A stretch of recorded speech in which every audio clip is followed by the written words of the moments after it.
Okay, if I can get everyone to take your seats, we want to make sure we start on time and finish with plenty of time to make it to the Open Knowledge Festival launch later on this evening, still with energy to also join the evening festivities.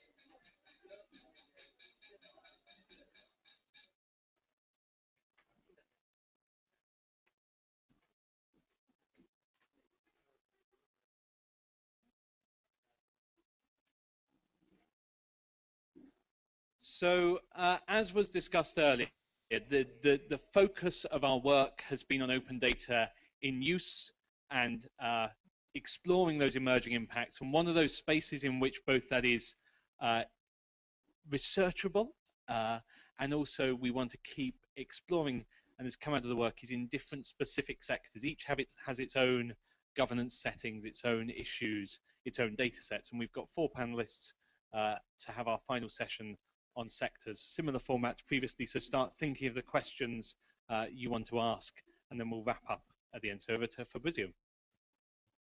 Thank you very much, Tim. I'm joined today with 4 extraordinary people that took on several challenges in the developing world in dealing with established institutions, with new research areas. And so as a result, I'm going to introduce them now.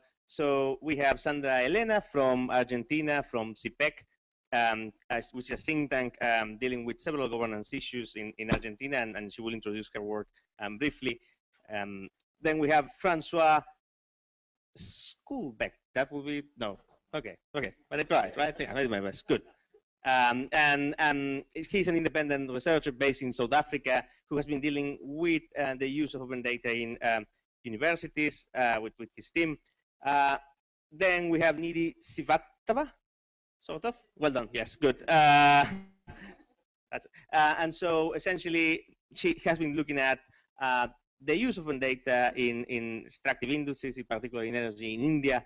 And we also have Ilham Sedenkesiram. Well done. Good. Thank you.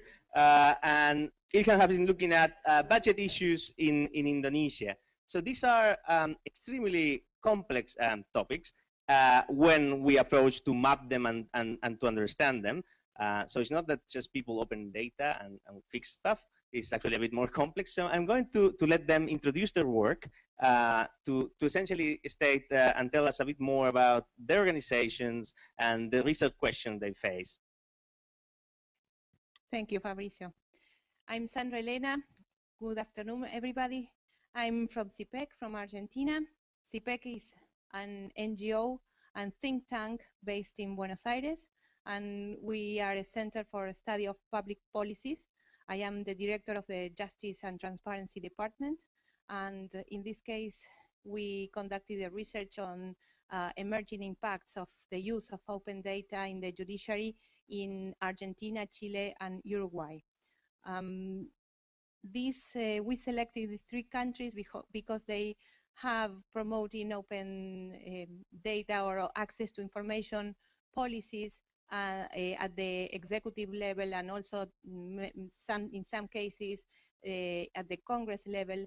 But the judiciaries are still old-fashioned. They are not promoting access to information or open data policies. So we considered that included in the open data debate, the judiciaries would be added value to the discussion. So this is why we presented this project, which is very unusual in the open data discussions. So why the judiciaries? In part because they are one of the branches of the state, and they are a very important actor in democratic governance, and we felt like that they were being neglected from attention from the open data and access to information community. And also because access to justice is one of the most important human rights, because if you don't have access to justice, you cannot enforce your other rights like education, sanitation, health, and others. So this is why the reasons why we selected the judiciary to work with. And then we can come back to. Thanks, Sandra. I'm not going to introduce myself again because Fabricio did a good job already, except on my surname. But we'll just stick to first names. I think it's a little bit easier. In our case, maybe what was quite different from the other research projects is that our governance setting was very specific. So we were looking at how open data is used in the governance of public universities in South Africa. There are 23 public universities. And we had a very simple question. We wanted to know whether the data that an intermediary was providing was in fact being used. There was an assumption that it was being used, and we wanted to find out whether this was in fact the case. We spoke to two particular groupings. We spoke to the university planners. So each university typically has a planning department that's responsible for the strategic direction of the university. They would normally advise council who would take the executive decisions, and we wanted to check whether the open data was being used in this decision making as they tried to steer the university. We also included a second grouping, which was higher education studies researchers, but we see them as playing a valuable role in the research policy nexus. So they would be using this open data to inform their own research that in turn, in theory, would link up to policy, which would influence the steering of the national university system. Thank you, Francois. Yes. My name is Ilham Cendekia Srimarga. Maybe it's very hard to speak in German or Latino. Yes. I come from Indonesia. My organization is Sinergantara. It's an NGO that works in open data, ICT development, and good governance. Our work is our focus in understanding about open data in governance in Indonesia. And also we are also develop some initiative that is more practically to make open data happen, like advocacy or technical assistance to the city level government, and also develop application like that we work together with making on VoiceCon. We call KMI Village application that is to make data can be used in the local participatory planning with data visualization. This is our background of my organization, and my research is on understanding the open data initiative on national budget in Indonesia. Indonesia as a country that transparency has accepted and grown very fast. The budget transparency is conducted by Ministry of Finance in Indonesia, and all of the budget in all of the national budget has been put in the website in Indonesia. It is something that is very new in Indonesia, and this is also rule out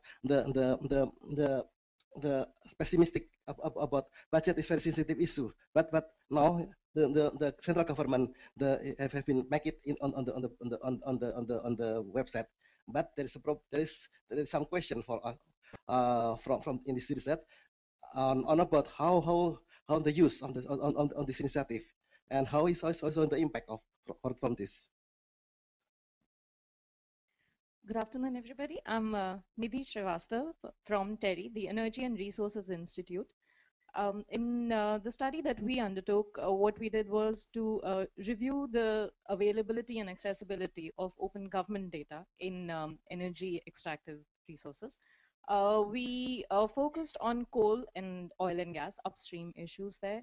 The reason we looked at energy resources was given the demand-supply gap that exists in energy in India, and also in recent past, this sector has been has received a lot of attention in terms of governance issues that exist in these two sectors, whether it is with respect to functioning of these two sectors themselves, or in terms of their their performance, as well as the environmental and social impact that it has had. So we looked at the status of data in these two sectors, and also the issues that users face in accessing this data, as well as suppliers in making data open to whatever extent. So as you can see, these are diverse sectors. They do face very different challenges in the developing world, and I would like to stay with you actually, and essentially, if you could elaborate a bit more about essentially the challenges, you know, that this organization actually face when releasing data, but crucially as well about other findings that you actually, we were talking about this before, you know, who is using the data, what it is used for, and essentially how actually that address some of the important issues you highlight about the sector in India. Right. If you look at the data landscape that exists for energy resources, and that is something that's really important for a sectoral approach, because it really varies from sector to sector. And even in energy resources, we saw that the data landscape that existed for coal was very different from oil and gas.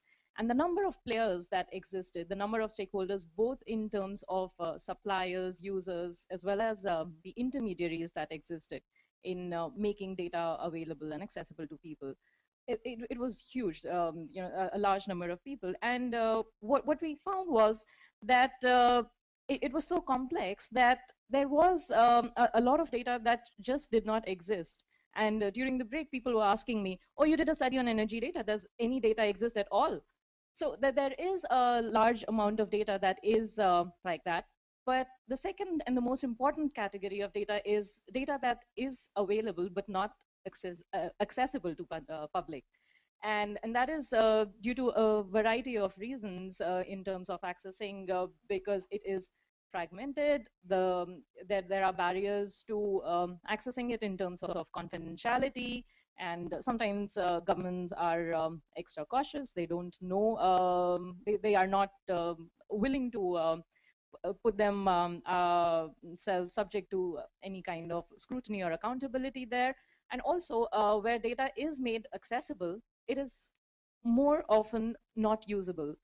And that links to issues of, say, quality of data, or sometimes even content of data. And when I say content of data, we find that when we look at these two sectors, coal and oil and gas, there is some kind of data that the government puts out in the open with respect to economic aspects of this sector, say with respect to production, consumption, and also physical data with respect to resources and reserves, etc.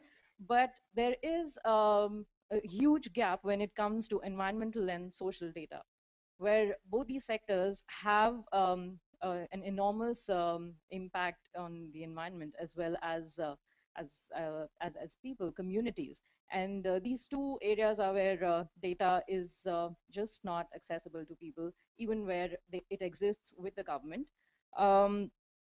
Then so what really emerges here is that since there are these different kinds of data sets that exist, and different government agencies within each of these sectors are putting out data, there is a really a need for some kind of synergy amongst the different government agencies that are putting out data, as well as different initiatives.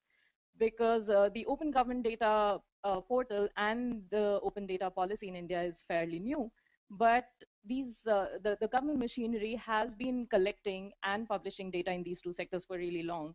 And we really need to synergize different data sets and initiatives, because right now there is multiplicity of data, and it is the same data that is being put out again and again, because it is largely supply driven. So the same data sets on say consumption, production, that they keep putting out, rather than giving out data on other aspects, as I mentioned, environment and social. And in this context, what really emerged in our study was that the role of intermediaries is really important in making sure that the data that the government is putting out is relevant for improving transparency and other governance factors in this sector. And also, the data is more useful for the public.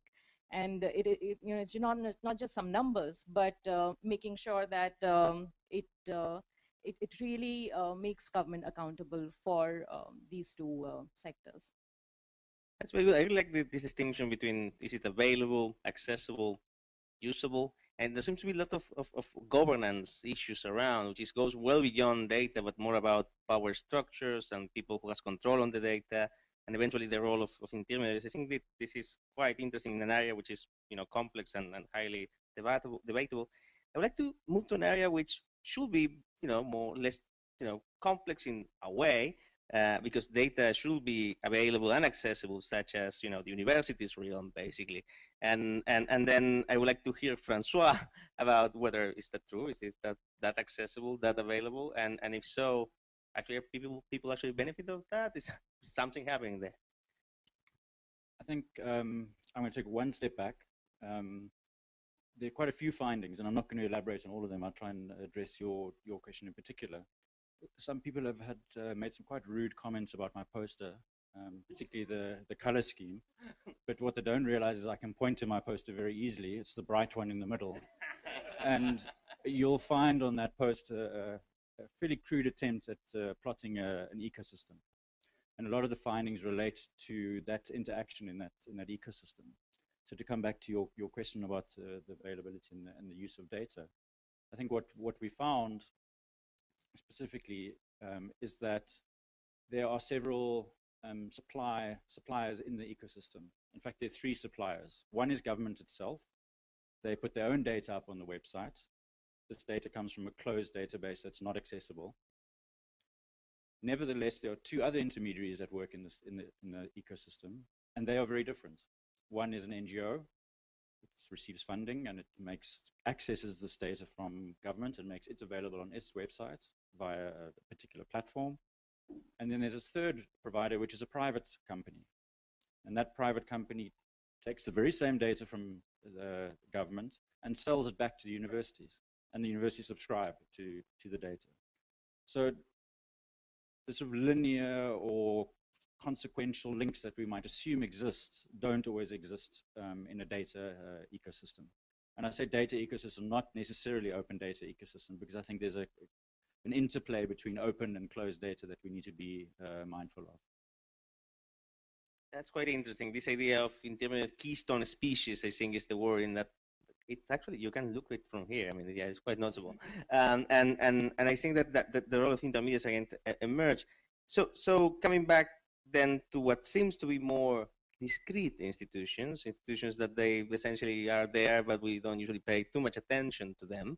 Are these institutions either transparent or not, or what are your findings in these 3 countries? You're right. The judiciary is the most conservative of the branches of the state, and as citizens, we don't look at judiciaries and we don't monitor or ask for accountability to the judiciary. So they have worked in opacity for a long time. But I have to say that this is changing a little bit, at least in the 3 countries I analyzed. There has been a path towards transparency in the judiciaries, but they are still being very closed to the people. We found, as this was a comparative study, we could find similarities and also very interesting differences between the 3 countries.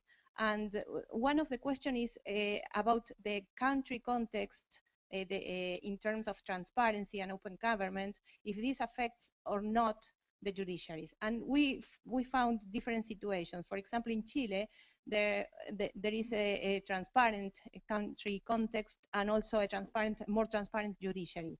In Uruguay, the country context is also very transparent, but the judiciary is very, very closed. And in Argentina, it's a mix. We don't have much transparency at national level. We don't have an access to information law, for example, but the judiciary is moving forward towards transparency. So one similarity is that in each of the 3 countries, the public officials at the judiciary didn't know anything about the concept of open data. So this is our key finding, because we realized that in some cases they didn't want to provide more information and use open data, but in other cases just because they don't know about it. The concept is not very promoted in our countries, so there is a lot of room for improvement in that area. So they are not using open data, only some databases, not big data. And other finding is that there's a huge gap between the supply of data and the demand. As some of the colleagues said in the former panels, we have the judiciary thinks that they are transparent because they provide a lot of information in their web pages, but then when you analyze the use and you conduct interviews with the users, you realize that the information they provide is not the information the users need. So this is something that we have also to work with and to make judiciaries understand how we need the information, what kind of information. Mostly we need more disaggregated information. So then other thing that we found is that you know, the 3 levels of impact of open data: transparency and accountability, economic development, and inclusion. We can say that the emerging impact is only to make judiciaries more transparent. We think that the changes are towards transparency, but this we didn't have any evidence that this is leading to more accountability within the systems. And last thing I would like to say is that the research, the knowledge, in our case, usually produces change. And this is important because when we release these studies, these research studies, we have a reaction from the judiciary. The Chief Justice of Argentina sent me a letter the day after I released the report saying this is wrong and you have to change this because so this is a strong reaction, and I think it works. Right, and still you're here, which is great. Not the implications that at all. I think it's actually true. I mean, the way like that we confront these institutions that are not usually, you know, these are oversight institutions that usually we don't actually look at them, which is quite interesting to see how that play goes and how actually open data can enhance their own accountability and actually some of the good work they already do, as you also find in the report. And then in this other area, which seems to be like the dream of the armchair accountant, you know, looking at the data of budgets in countries, so we get to know exactly how people spend their money, or how governments actually spend their money. What are your findings in Indonesia? What are you seeing? Is this data being used? If so, how? If not, which is the challenge? Yes, actually in Indonesia now the data using is growing. After there is Indonesian reformation, decentralization, and civil society is growing up, and also in local government has, because decentralization have their own role in using the data, and then it should be that data that is provided by the Minister of Finance that it put in the web, it should be used by them. But what we found in the early past of the research is they are not using this data. When all of the data is put by the Minister of Finance in Indonesia, the GSO and the local government doesn't use this data. They are continuing their own method to get the data. They get the data not from this website. They are not used this online, but they are GSO is still asking the data from their colleagues in the government, in the parliament. It's like that. So this research is then try to understand why. What we found, that is what the response that we got from the TSO. Why you don't use this data? Is it not easier for you? No, this data is very globally.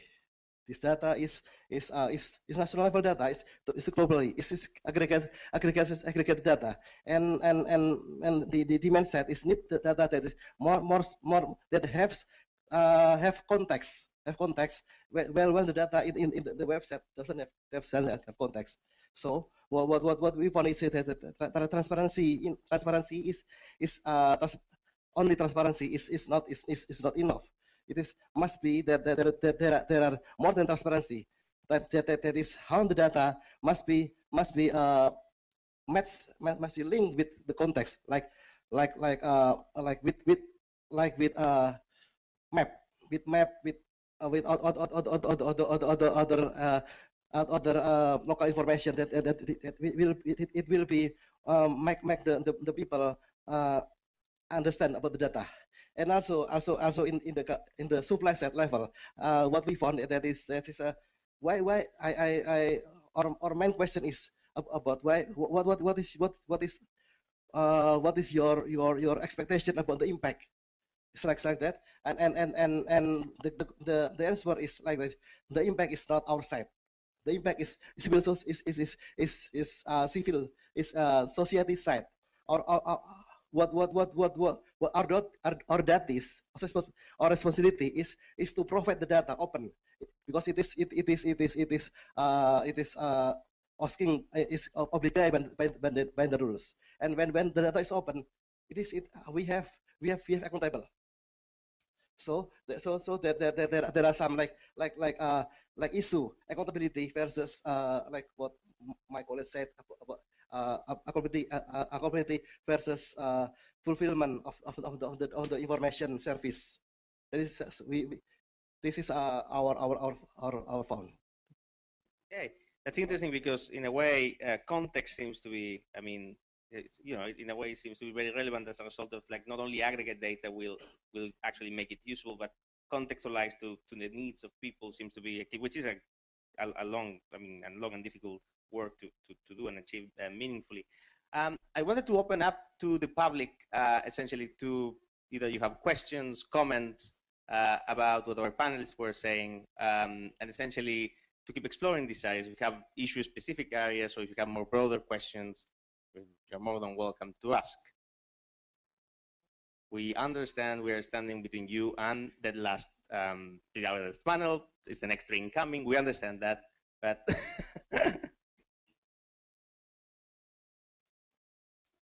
I apologize, but hopefully it's not a boring question. So you said that you guys looked for evidence of accountability due to better transparency in the judiciary. What indicators would you use, and what should we look for to see that a judiciary is more accountable and is reacting to being more open? I said we haven't seen any evidence of accountability. I mean, they are providing data which is not political sensitive. So that data that can make a difference, for example, a disclosure of assets for judges, which is a eternal fight. As organizations and users, we are asking for that information, and they have that information, but they don't disclose it. So this can lead to more accountability, but they don't disclose that data. And same, for example, they provide the statistics, but not the statistics as we users want, more disaggregated, that you can see productivity along different courts. So all the data that could lead to more accountable courts are still not there. They provide information that is aggregated, sometimes outdated, and it's not leading to get any accountability or a monitoring or evaluation from civil society to the courts.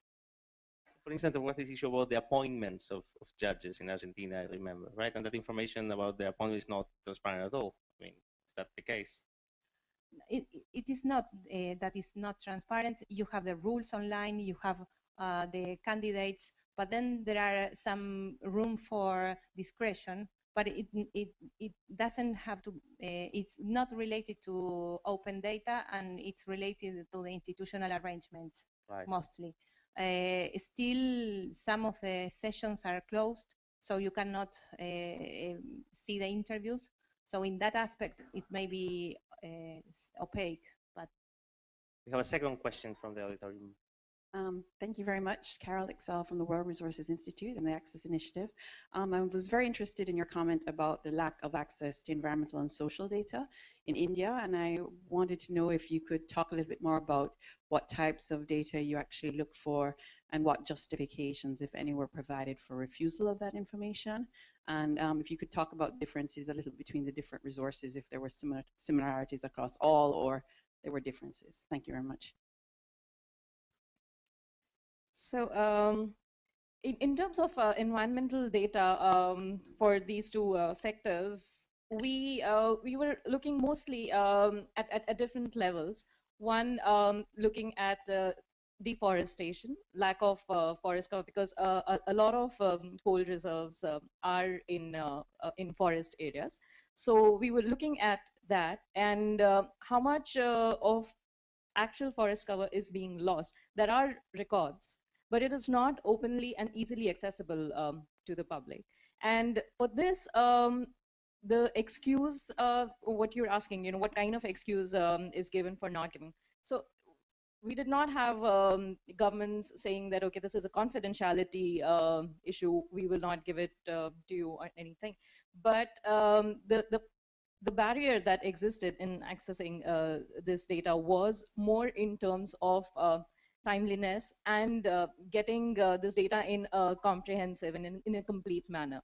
So what we could do was look at individual mining plans and look at how much forest cover is being lost if that mining plan is adhered to, but not going backward and looking at, okay, so this much forest cover has been lost to XYZ mine. In terms of a difference between the two sectors, coal and oil and gas, it wasn't much in terms of, because it's the same ministry and it's the same government agencies that are giving out data for environmental impacts. And so one was in terms of environmental loss of forest cover. The other one is with respect to pollution control. So we were looking at the impact on water bodies, especially because in both coal and onshore oil and gas, there is a lot of offshore oil and gas reserves and platforms in India. We did not look at environmental impact of environmental data around offshore oil and gas, which would be very important, but it was just difficult for us to look at.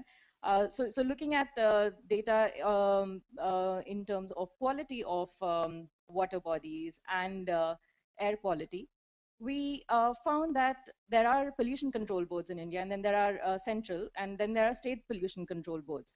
So there was a lot of passing the buck that was going around in giving access to this data. And wherever certain data was available, it was broken and fragmented. So suppose certain states were indeed putting out or releasing data on air quality and water quality around coal mines, it was given for one isolated year, or it was given for 2 years, and then there's a gap of 1 year, and they'll start giving it out again. So that kind of fragmentation was there. I think I answered. I really like the passing the bucket expression. I came across that a lot of times. It's pictures of... We have another question from the audience. Go ahead. Hi, this is Anne, working for GIZ, German Development Corporation in Bangladesh, in a justice and prison reform program, together with the Ministry of Home and the Ministry of Justice. I have a question to all panelists. I wanted to know in how far your research, if you could give examples of how your research has informed or is informing decision makers. That's great. Whoever wants to take that first, Francois. Maybe. for our sector in research, the decision-making bodies, we could, I understand there are limitations, but we could divide them into two, one which was sector-specific and one which are dealing with larger open government data initiative in India. It's unfortunate that the sector specific ministries and departments are not really interacting with the open government data agencies in India. So to an extent, we've initiated, or not initiated, but at least we facilitated that dialogue through our consultations and consultative workshops that we've had.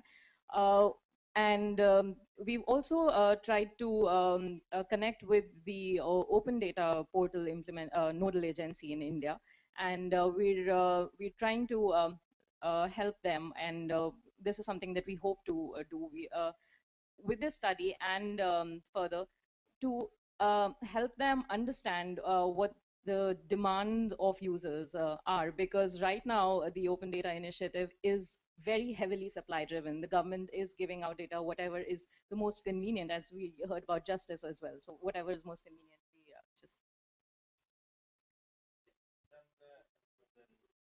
Yes, our research is focus is in the one initiative. One is in the initiative of the one ministry in Indonesia, Ministry of Finance,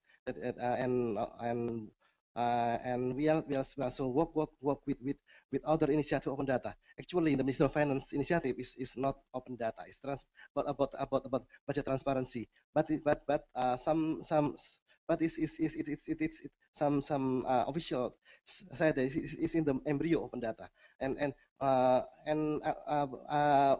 we are to make comparison with other open data. We have also work with some other institutions that work with in open data initiative, like Indonesia there's the Office of President that work on open data.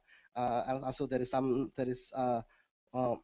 one local government that work in open data. So we are trying to get sense of open data when it has been started and that budget transparency that is still being embryo of open data. Yes. So if I understand your question correctly, it's about the impact of the research itself rather than about the open data. So I can cite one example is that, as I said, we discovered these three intermediaries, and one impact will be that the intermediary that we have the closest interaction with is having to reconsider its role in this ecosystem, because there's this commercial competitor, and if it wants to continue the use of their data, they have to think very carefully about what they supply. So, for example, in our case, when we spoke to the higher education researchers, they want far more granular data. The people in the university planning departments, they're happy with indicators. It's much easier for them to report to council using indicators that council is already familiar with. So this NGO now has to decide, well, do we continue with indicators, in which case we compete directly with the commercial entity, or do we evolve the indicators to make them more interesting, or do we start focusing on the higher education researchers and customize the platform to talk directly to them? So the change will happen at that particular level in our case. The impact of this particular research is still too early to say. We think that it will probably impact on the design of public policy, but this research is part of our long access to information strategy, and I can tell you a short story about the impact of each of our research. 10 years ago, we began a research project on access to information. We submitted requests for access to information to the government. They denied the information. We began file a lawsuit, and this year, after 8 years of litigation, we got a decision in our favor. And the decision, of course, the information is not anymore of any use to us, but it was very important because the Chief Justice ordered the Congress to pass a law on access to information. We have been fighting for almost 15 years to have an access to information law, but now, because of our research 10 years ago, we have a judicial order to the Congress to pass the law on access to information. So the impact of this kind of research, probably you cannot assess it immediately, but after many years, I cannot even recall in which specific project was that request, but you can assess impact in the long term. And you already got a letter. I mean, that's a start, Yeah. Right? So we have time probably for one short question over there. Yes. There's been a lot of really great comments. I'm sorry, Jed Miller. There's been a lot of great comments about the difference between availability of data and usability of data. And my comment is that I think it's important to think not just about usability, but usefulness of data as distinct, which has been mentioned, and also how to plan for uptake of data. And I think there's a little bit of a difference between usefulness even and uptake. You know, how far will it go? My question is, has anyone considered, since usability is something that most publishers and intermediaries are thinking about more and more, creating a shared standard of usability, a set of questions that we can query against data sets as to what makes them usable? Is that something that came across your research?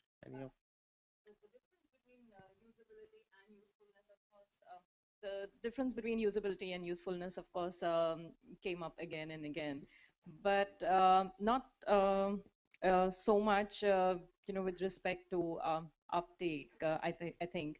But I agree that sometimes usability is actually an excuse for not putting out useful data. You know, the governments are saying that, okay, we put it in this format, and it is so, it is usable, and it is, it is in, all these fancy formats. You can manipulate it, you can do whatever you want, but that data is hardly useful to the public. So I agree, and I think uptake, we haven't really looked at it. Also, I guess part of the role of the intermediary, to go into the uptake of data and see how that actually happens, which I think across the cases is one of the things that we don't get to see. That's why I just want to pick up on that quickly, and it answers your question, but maybe a little bit more obliquely. And that's the case. We had this discussion yesterday. If an intermediary is commercially focused, they talk to their audience. If they don't, they cease to exist. They need to know that they're using the data and that there's uptake. Otherwise, the model collapses. With the NGOs, it's not so clear. I mean, they're funding imperatives. There are all sorts of other reasons why they might make something open. It might just be a purely moral imperative. And so use is not necessarily the indicator. Although funders are also introducing more metrics to ensure that this is happening. So, there's a counter again. So we also have to think about how, exactly what you were saying, each intermediary might play a very different role in that usability assessment. And I guess that this is the end of... Although I was going to bring in one comment, so Bernard, Yep. who's following on the live stream but couldn't be with us, has Skyped me a comment to say acknowledging the context and data cultures locally is really important to uptake. So in their work in Kenya and Uganda, they found PDFs, big books, and notice boards, which they say the most famous way of sharing data in Uganda, aren't just going to disappear tomorrow.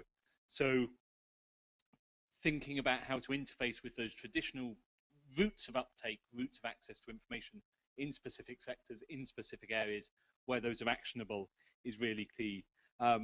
Their approach has not been to abolish those or talk about getting rid of those, but has been to seek to show officials the possibility of machine readable data, the possibility of data visualization and using ICT, and let that sort of drive uptake through demonstrating the potential. So that's Bernard's comment, mangled through my... No, that's a great point. I mean, actually, it is true. We're working in contexts where, these traditional ways of communications and traditional ways of actually information flows are not just going to disappear because we are talking about open data. And so that's something to keep in mind. Just to summarize, we have been discussing a lot about, power structures and how actually they might influence the release or not of information, and crucially about, usefulness of this data by key intermediaries. And I think that the last part of our conversation about key intermediaries, uptake of this information, and how to drive this agenda forward, and what actually are they doing to drive this agenda forward is key to the mission of the whole endeavor, of the whole research project, to understand essentially in which context this makes sense. So overall, I think this is our panel finishing, and I pass this to Tim, who probably want to close this. Yes. So to wrap up the event, I will put on screen in a moment, but won't talk to just a slide telling you about some of the other things that are happening beyond here that we'd really like to carry on these conversations. There will be no shortage of opportunity over the next few days of the Open Knowledge Festival to draw attention to two sessions in particular that come out of working this network. Tomorrow at 2 p.m. 2 p.m. Yes, is Transparent Cities, a case bringing together a number of different city government officials and CSOs who've been working on openness, transparency data in their cities to have an interactive workshop around that. So please do join Satya Rupa and others who are working on that case, Ricardo, I think, and so on. And on Thursday at 12 noon, I'm looking around for someone who might be able to confirm the time, we have a session on ground-up intermediaries, exploring what this intermediation looks like when designed from the ground up rather than the data down. So I hope you can join us for those. And also through the Open Data Research Network, through the newsletter there, through the LinkedIn groups, through the other opportunities for communication, we want to keep building conversation there. And over the next couple of months, we'll be sharing small insights from each of these studies in case you haven't already had a chance to read them all and read their weighty reports as well as their posters. So do you want to say anything in closing other than that? So I will simply thank you all for joining us in the conversation and sharing thoughts, reflections with us, and look forward to talking with you all more over the coming days. So thank you all, and thank you to all our panelists and researchers.